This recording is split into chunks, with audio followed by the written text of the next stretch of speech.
Mga igsoon, mga anak sa Diyos. Usa sa mga nailhan nga theologians mao si Saint Thomas Aquinas. Og maingon ta nga dako kaayo siya og contribution sa pagpasabot sa pagtuo.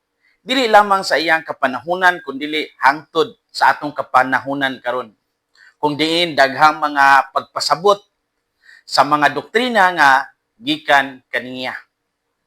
Si Saint Thomas Aquinas gitawag siya og the dumb ox sa iyang mga kauban tungod kay hilumon kayo siya. Apan giingon sa iyang maestro nga si Saint Albert the Great nga usa ka adlaw moabot ang higayon nga ang iyang tingog maduog sa tibuok kalibutan. O kini si Saint Thomas dako kayo siya og lawas og gana kayo mukaon. Usahay matulog siya samtang maghuna-huna.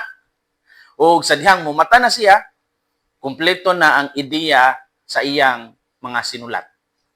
Ug iyang pinakabantugan sa tanan niya nga mga nasulat mo ang Summa Theologica.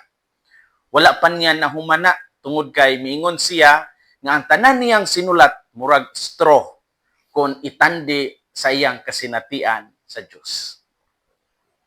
Ang iyang kinabuhi nagpakita nga ang pulong sa Dios kung matanom sa maayong yuta mamunga gajud. Ug kini mausab ang mensahe nga atong madungog karon sa ebanghelyo. Sa ebanghelyo karon, si Jesus nagtudlo pinaagi sa sambingay sa magpupugas. Gigamit niya ang hulagway nga duol sa kinabuhi sa mga tao aron ipakita kung unsaon pagdawat sa pulong sa Dios.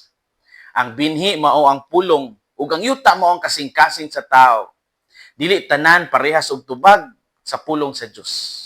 Mao kini ang konteksto nga atong pamalandungan. Unsa may makutlo nato karon? Unang punto, ang pulong sa Dios ginasabwag sa tanan apan lahi-lahi ang pagdawat niini. Ang sambingay nagpakita nga ang magpupugas walay pili. Kay ang Dios walay gidapigan sa pagsabwag sa iyang grasya. Naay mga binhi nga nahulog sa dalan, sa batuon, sa tunukon ug sa maayong yuta. Kini naghulagway sa nagkalain-laing kahintang sa kasing-kasing sa tao.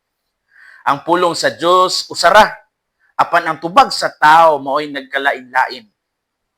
Kung tan-aw nato ang binhi nga nahulog sa dalan, kini ang pulong nga nadungog apan gilamoy dayon sa daotang espiritu.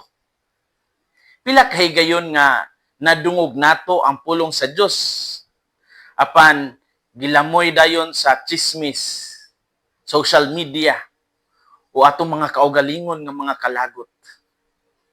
Ang binhi nga nahulog sa batuon ni turok dayon apan nalaya tungod kay walay gamot.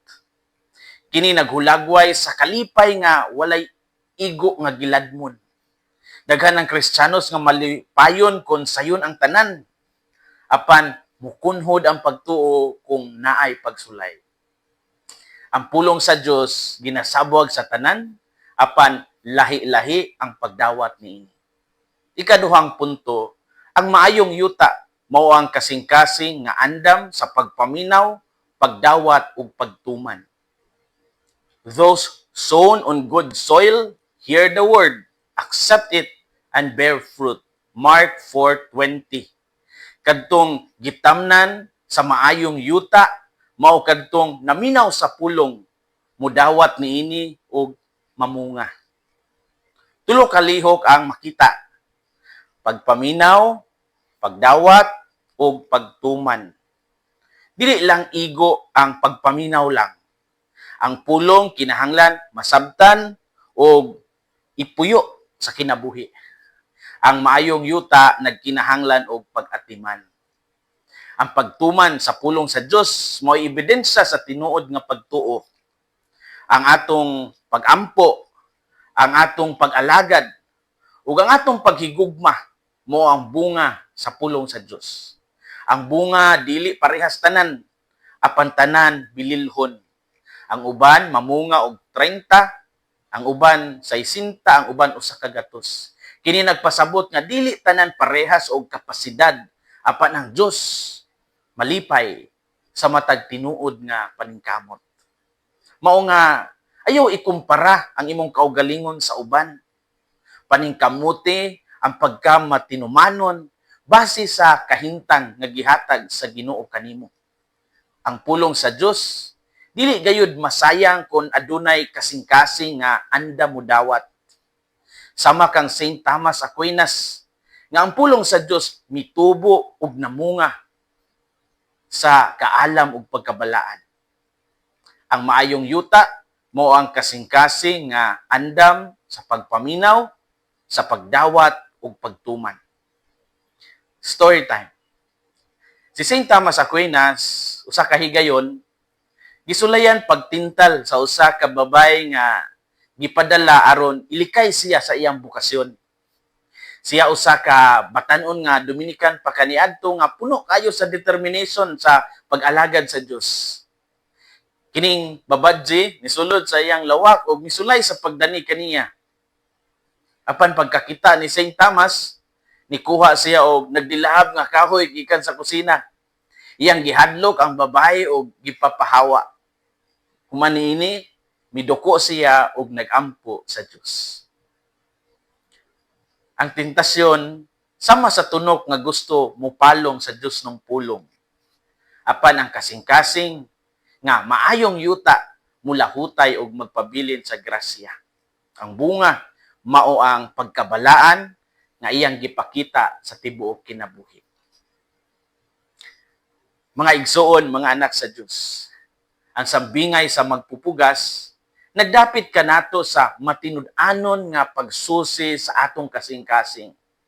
Unsang klase nga yuta kita karon? Bisan unsa pa ang atong mga kahintang, ang Dios nagpadayon sa pagsabwag sa iyang pulong. Ang importante mao ang atong tubag. Limpyuhan nato ang yuta sa atong kasing-kasing. Pahumukon kini sa pagampo o pagdawat sa mga sakramento. Tangtangon ang mga tunok sa sobra nga kabalaka ug sala. Ayaw kahadlok sa pagsulay kay kini makapalig-on sa gamot sa atong pagtuo. O sa katapusan, mamunga kita sa gugma, sa kaluoy ug sa pag-alagad. Kay ang pulong sa Dios nga matanom sa maayong yuta dili lang motubo apan magdala og kinabuhi ngadto sa uban. Hinaot nga ang kasing-kasing ni Kristo maghari sa atong mga kasing-kasing. Kini si Father Felmar Castrodes, Fiel SBD, ang inyong magsisibya sa maayong balita. Gikan dinhi sa Radio Veritas Asia, hinumdumi ang kinabuhing Kristiyano, kinabuhi sa pagserbisyo.